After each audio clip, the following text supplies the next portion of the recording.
You already know exercise is good for you, so why is it so hard to keep it on your schedule? Why do so many other things take priority? Why is it so much easier to skip it than to stick with it? We've talked about knowing your why. We've talked about framing exercise as an investment. We've talked about banking muscle for the long game. You may have a compelling why. Maybe you truly want more energy, more independence, a longer active lifespan, but something is still getting in the way. That's your why not. The things that keep overriding your why. That's why we need to look at it. We tell ourselves stories. I don't have time, I'm too tired, I've tried before, I'm just not a fitness person. We all carry narratives about who we are and what we're capable of. They feel like facts and they shape our behaviour as if they were. In other words, if I believe something about myself strongly enough, I will act in alignment with it, even if it limits me. Case in point, I have a slight fear around cooking. My husband does the heavy lifting as far as cooking goes, and I'll say things like, I'm not a cook, or I can't cook. And it seems harmless enough, but that identity shapes what I do, my behaviour. If I believe I'm not a cook, I avoid experimenting, I stick to what feels safe, I avoid situations where I might mess it up, and I'm certainly not volunteering to host a dinner party. But here's the truth. I know how to follow a recipe. I don't need to identify as a chef. I just need to identify as someone who can follow instructions and improve over time. The same thing happens with exercise. You don't have to become an athlete, but can you identify as someone who wants to improve their movement, health, and active lifespan? Now that shift changes decisions and affects behaviour. Behavioural research consistently shows that habits tied to identity tend to last longer than habits tied only to outcomes. People don't stick with behaviours because of goals alone. They stick with behaviours that align with who they believe they are or who they want to become. If your identity is, I'm not athletic, then every skipped workout, every coordination challenge quietly confirms it. But your identity can become, I'm someone who wants to improve my active lifespan, or I'm someone who values my health, or I'm someone building movement capacity. So now the story changes. Now showing up isn't about proving you're athletic. It's about aligning with who you say you are. Now that's different. You don't need to become a fitness person. You need to become a person who practices health. Another common why not is time. Yes, a lack of time is consistently cited as the number one reason people give for not exercising. And for many people, that feels completely true. Work expands, family demands are real, commutes take time, evenings disappear. Now, I'm not here to accuse anyone of wasting time. Modern life is designed to compete for our attention. Between streaming platforms where adults often average 2 to 3 hours a day, social media, roughly 2 hours daily for many people, commuting, household chores, news cycles, errands, and work spillover. Time gets fragmented, and fragmented time feels unusable. That's important because sometimes the issue isn't that you don't have hours, it's that you have pieces and pieces don't feel like enough. There's also research showing that when we feel stressed or cognitively overloaded, we actually perceive ourselves as having less time, even if the number of hours hasn't changed. So sometimes it's not literal time, it's bandwidth.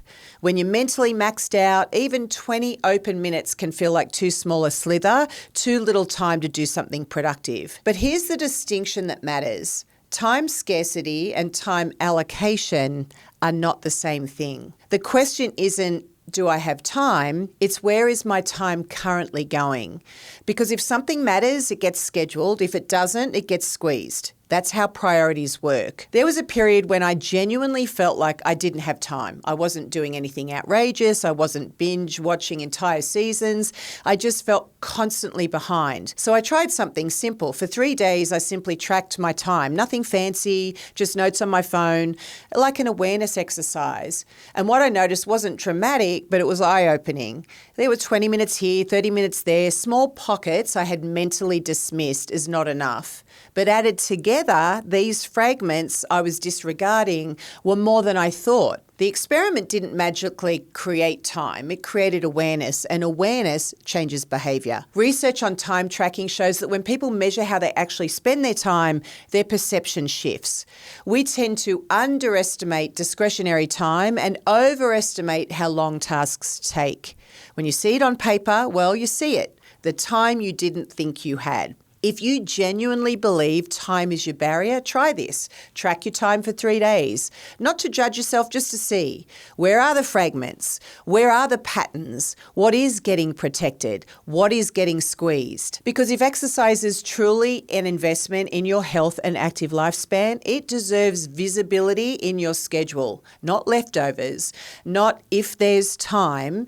It should be your protected time.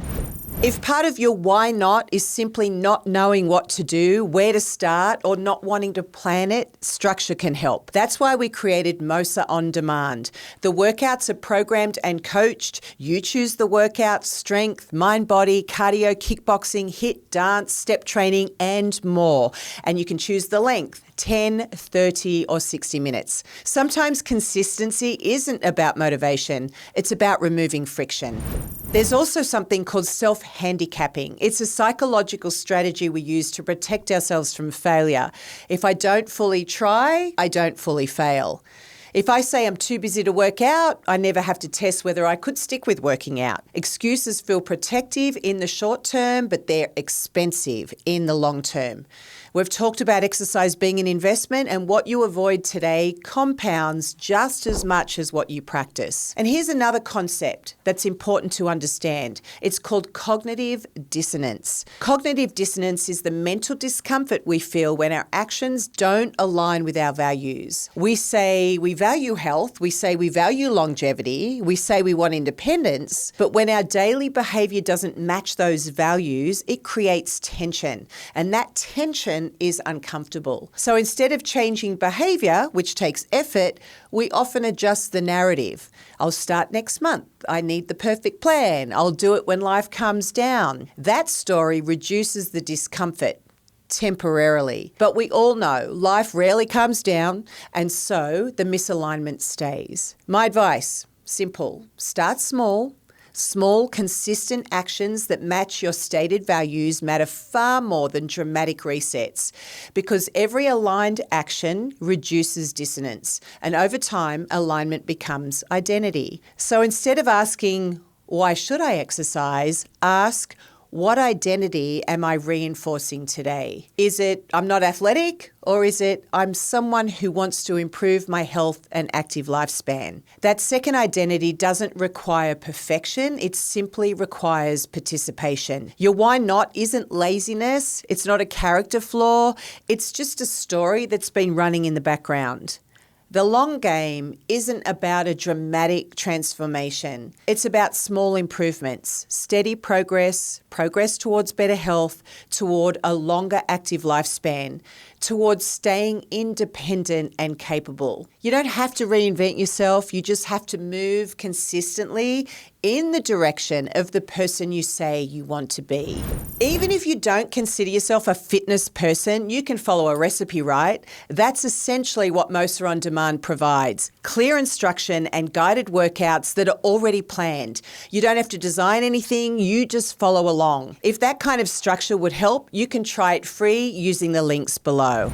Now, before you go, consider this. What story have you been telling yourself about exercise? I'm not athletic, I don't have time, I'll start later. Could it become something different, like I'm someone who practices my health? So if you're willing to share it in the comments, that would be great. And if this conversation was helpful, feel free to subscribe and join us again.